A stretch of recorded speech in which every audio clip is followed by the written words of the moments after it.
Entertainment cinema ಬಂದಾಗ ಇಡೀ family ನಕ್ಕು ಎಂಜಾಯ್ ಮಾಡ್ಕೊಂಡು ಒಂದು ಸಿನಿಮಾ ನಾವು ಒಂದು ತಂಡ ತೆಗೆದಾಗನು ಅದಕ್ಕೆ ಕನ್ವರ್ಟ್ ಆಗಿಲ್ಲ ಅಂದ್ರೆ ಮೇ ಬಿ ನಾಳೆ ದಿನ OTT ಬಂದು ನೋಡ್ತೇವೆ ಅಂದ್ರೆ ನಿಜವಾಗ್ಲೂ ಒಂದು ಪ್ರೊಡ್ಯೂಸರ್ ಉಳಿಯಲ್ಲ.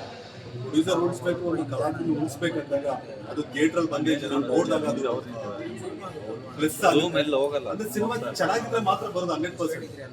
ಹಾಗಾದ್ರೆ ರಿವ್ಯೂಗೆ ಏನು ಬೆಲೆ ಇದೆ, ಇಲ್ಲಾಂದ್ರೆ ಇವಾಗ ನಾನು ಲೈವ್ ರೆಕಾರ್ಡಿಂಗ್ ಮಾಡಿದ್ದಕ್ಕೆ ಏನು ಬೆಲೆ ಇದೆ, ಇಲ್ಲಾಂದ್ರೆ ಕಂಟೆಂಟ್ ಸ್ಪ್ರೆಡ್ ಆಗೋದಕ್ಕೆ ಇನ್ನೇನು ಮಾಡಬೇಕು ನನಗೂ ಗೊತ್ತಿಲ್ಲ. ಐ ಆಮ್ ರಿಯಲಿ ಶಾಕಲ್ಲೇ ಇದ್ದೀನಿ. ಈ ಶೋ ಮಾಡ್ತಿರೋ ಉದ್ದೇಶ ಇಷ್ಟೇ, ಇದನ್ನ ನೀವೆಲ್ಲ ರೆಕಾರ್ಡ್ ಮಾಡಿ ನಿಮ್ಮ ಸೋಷಿಯಲ್ ಮೀಡಿಯಾಗಳಲ್ಲಿ ನೀವು ಪೋಸ್ಟ್ ಮಾಡ್ತಾರೆ, ಇದನ್ನ ನೋಡಿ ಜನನು ಕನ್ವರ್ಟ್ ಆಗಿಲ್ಲ ಅಂದ್ರೆ ಅಂದ್ರೆ ನಾವು ಯೂಶಲಿ ಏನ್ ಮಾಡ್ತಿದ್ವಿ ಅಂದ್ರೆ ಸಿನಿಮಾ ಆದ ನಂತರ ರಿವ್ಯೂಸ್ ಕೇಳ್ತಿದ್ವಿ, ಥಿಯೇಟ್ರಿಂದ ಆಚೆ ಬರೋ ಜನನು ಕೇಳ್ತಿದ್ವಿ. ಇಲ್ಲಿ ನಾನು ನಿಮ್ಗೆಲ್ಲ ಹೇಳಿದ್ರೆ ಜನ ಎಲ್ಲ ಆಗ್ತಾರೋ ಅದನ್ನು ರೆಕಾರ್ಡ್ ಮಾಡ್ಕೊಳ್ಳಿ, ನಾನು ಸ್ಕ್ರೀನ್ ತೋರಿಸಿ ಅಂತಿದ್ದೆ. ಇದಕ್ಕಿಂತ ಏನು ಓಪನ್ ಚಾಲೆಂಜ್ ನನಗೂ ಮಾಡಕ್ ಬರಲ್ಲ. I think I tried all my best ಸಿನಿಮಾನ ರೀಚ್ ಮಾಡಿಸೋದಕ್ಕೆ. ಅದನ್ನ ನಾವು ಮಾಡಿದ್ದೀವಿ ಅಂತ ನಿಮ್ಮೆಲ್ಲ ಪ್ರೇಕ್ಷಕರು ಕೈ ಹಿಡಿದಿದೆ. ಮೊನ್ನೆ ಒಂದು ವಿಡಿಯೋ ಮಾಡಿದ್ವಿ, 14 ವರ್ಷ ಇಂಡಸ್ಟ್ರಿ ಜರ್ನಿ ಮಾಡಿದ್ರು. ನಿಮ್ಮ ಆ ಒಂದು ಮನಸ್ಥಿತಿನ ಒಂದು ಪರಿಸ್ಥಿತಿ ನೋಡಿ, ಇಂಡಸ್ಟ್ರಿ ಯಾರಾದರೂ ಸ್ಟಾರ್ಗಳು ಸಪೋರ್ಟ್ ಮಾಡುವಂಥದ್ದು, ಮಾತನಾಡುವಂಥದ್ದು, ಈ ಸಿನಿಮಾ ಒಳ್ಳೆ ರಿವ್ಯೂ ಬಂದರೂ ಕೂಡ ಅವ್ರು ಯಾಕೆ ಜೊತೆ ನಿಲ್ತಿಲ್ಲ ಅನ್ನೋಂಥದ್ದು ನಿಮ್ಗೆ ಆ ಬೇಸರ ಕೂಡ ಇದೆಯಾ? ಯಾರಿಗೂ ಬ್ಲೇಮ್ ಮಾಡೋಕ್ಕೆ ಇಷ್ಟ ಇಲ್ಲ. I don't want to blame. Vinod sir ನನಗೆ ಕಾಲ್ ಮಾಡಿ ಅವರ ಸಪೋರ್ಟ್ ತಿಳಿಸಿದ್ರು. ಮತ್ತು ನನ್ನ ಎಷ್ಟೋ ಜನ ಸೋಷಿಯಲ್ ಮೀಡಿಯಾದಲ್ಲಿ ಪೋಸ್ಟ್ ಮಾಡಿದ್ದಾರೆ, ಸರ್ ಇಂಡಸ್ಟ್ರಿಯಲ್ಲಿ ಸಪೋರ್ಟ್ ಇದ್ದೇನೆ, ಸಿನಿಮಾಗೂ ಸಪೋರ್ಟ್ ಮಾಡಿದ್ರು, ನನಗೆ ಯಾಕೆ ಇಲ್ಲಿ ಬಂದಿಲ್ಲ, ಎಲ್ಲ ನಿಮ್ಮ ಕೆಲಸ ಕಾರ್ಯಗಳನ್ನು ನನ್ನಿಂದ ನಿಂತ್ಕೊಂಡಿಲ್ಲ ನಾನು ಎಕ್ಸ್ಪೆಕ್ಟ್ ಮಾಡಲ್ಲ. ಬಿಕಾಸ್ ಅವ್ರವ್ರ ಇದು ಅವ್ರ ಪಾಪ ಸೋಷಿಯಲ್ ಮೀಡಿಯಲ್ಲಿ ಎಲ್ಲ ಹಾಕಿದ್ರೆ ಇಲ್ಲಿ ನಮಗೆ ಬರಬೇಕಾಗಿರೋದು ಜನರ ಸಪೋರ್ಟ್. ನನಗೆ ಈ ಸರಿ ಬೇಕಾಗಿರೋದು ಜನಗಳ ಸಪೋರ್ಟ್. ನಾನು ಕೇಳ್ಕೊತ ಇರೋದು ಒಂದು ಒಳ್ಳೆ ಕಂಟೆಂಟ್ ಬಂದಿದೆ, ಜನಗಳು ನೀವು ಬಂದು ನೋಡಿ ಅಂತ ನಾನು ನನ್ನ ನೋವನ್ನು ನಾನು ವ್ಯಕ್ತಪಡಿಸ್ತೇನೆ. ಈಗ ಎಷ್ಟು ಥಿಯೇಟ್ರಲ್ಲಿ ಎಲ್ಲ ಥಿಯೇಟ್ರಲ್ಲಿ ಇದೆ ಸರ್, ಎಲ್ಲೆಲ್ಲಿ ರಿಲೀಸ್ ಆಗಿದೆ ಎಲ್ಲ ಥಿಯೇಟ್ರಲ್ಲೂ ಇದೆ. ಅದನ್ನು ನೆಕ್ಸ್ಟ್ ಕಂಟಿನ್ಯೂ ಆಗಬೇಕಂದ್ರೆ ಜನ ಬರಬೇಕು ಸರ್. ಇನ್ನು ಇದಕ್ಕಿಂತ ಏನು ಮಾಡಬೇಕು ನೀವೇ ಹೇಳಿ, ನಾನು ಅದನ್ನ ಮಾಡೋಕ್ಕೂ ರೆಡಿ, ಲೈವ್ ಹೋಗೋಕ್ಕೂ ಹೇಳಿದ್ದೀನಿ ನಿಮಗೆ. ಅಲ್ಲಿ ಆಡಿಯನ್ಸ್ ರಿಯಾಕ್ಷನ್ ನೋಡಿ ಇದು ಮಾಡಿ ಅಂತ ನೀವುಗಳೇ ನೋಡಿ ನೀವು ಶಾಕ್ ವ್ಯಕ್ತಪಡಿಸ್ತಾ ಇದ್ರ, ಇದಕ್ಕೆ ಬರ್ತಿಲ್ಲ ಅಂತ. ಇದಕ್ ಮೇಲೆ ಏನ್ ಮಾಡ್ಬೇಕು ನನಗೂ ಗೊತ್ತಿಲ್ಲ. I am really helpless. Okay, ಭಾರಿ ಪ್ಯಾನ್ ಇಂಡಿಯಾ ಸಿನಿಮಾ ಮಾಡಿ ಒಂದು 100 ಕೋಟಿ 200 ಕೋಟಿ ಹಾಕಿ ಬಂಡವಾಳ ಹಾಕಿ ಸಿನಿಮಾ ಮಾಡಿದ್ರೆ ಜನ ಬರ್ತಂದ್ರೆ ನಮ್ಮ ತಾಯಣಗೂ ನಮ್ಮ ದುಡ್ಡಿಲ್ಲ, ಸಪೋರ್ಟ್ ಇಲ್ಲ ಸರ್. ಒಳ್ಳೆ ಸಿನಿಮಾ ಮಾಡಕ್ ಮಾತ್ರ ಬರುತ್ತೆ. ಒಳ್ಳೆ ಸಿನಿಮಾ ಮಾಡಿದ್ವಿ.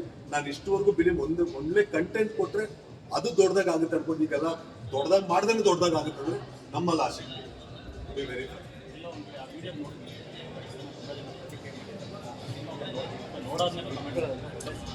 ಹೌದು, ನೋಡಾದ್ಮೇಲೆ ಎಷ್ಟೋ ಜನ ನಾನು ರೋಡಲ್ಲಿ ಹತ್ತಿರ ನೀವು ಎದುರುಬೇಡಿ ಸಿನಿಮಾ ನೋಡ್ತೀನಿ, ಆದ್ರೆ ಹೆಚ್ಚಿನ ಸಂಖ್ಯೆಯಲ್ಲಿ ಕನ್ವರ್ಟ್ ಆಗಬೇಕು ಅನ್ಸುತ್ತೆ.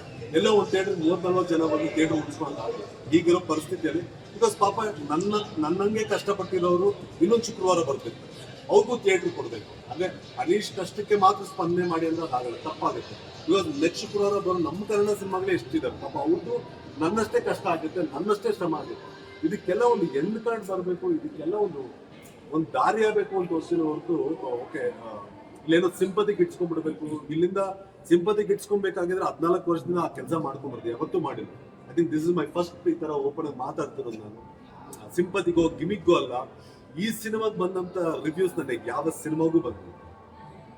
ಕಲೆಕ್ಷನ್ ಇದಕ್ಕಿಂತ ಚೆನ್ನಾಗಿ ನೋಡಿದ್ವಿ ನಾವು, ಬಟ್ ರಿವ್ಯೂ ಈ ಸಿನಿಮಾಗೆ ಹೆಚ್ಚಿಗೆ ಬಂತು. ನನಗೇನೋ ದೊಡ್ಡದಾಗಿ ಮ್ಯಾಜಿಕ್ ಆಗುತ್ತೆ ಅಂದ್ರೆ ಮ್ಯಾಜಿಕ್ ಈ ರೂಪದಲ್ಲಿ ಆಗುತ್ತೆ ಅಂತ ನಾನು ಅನ್ಕೊಂಡಿರ್ಲಿಲ್ಲ. ಇದು ನಮ್ಮ ಕೊನೆಯ ಪ್ರಯತ್ನ.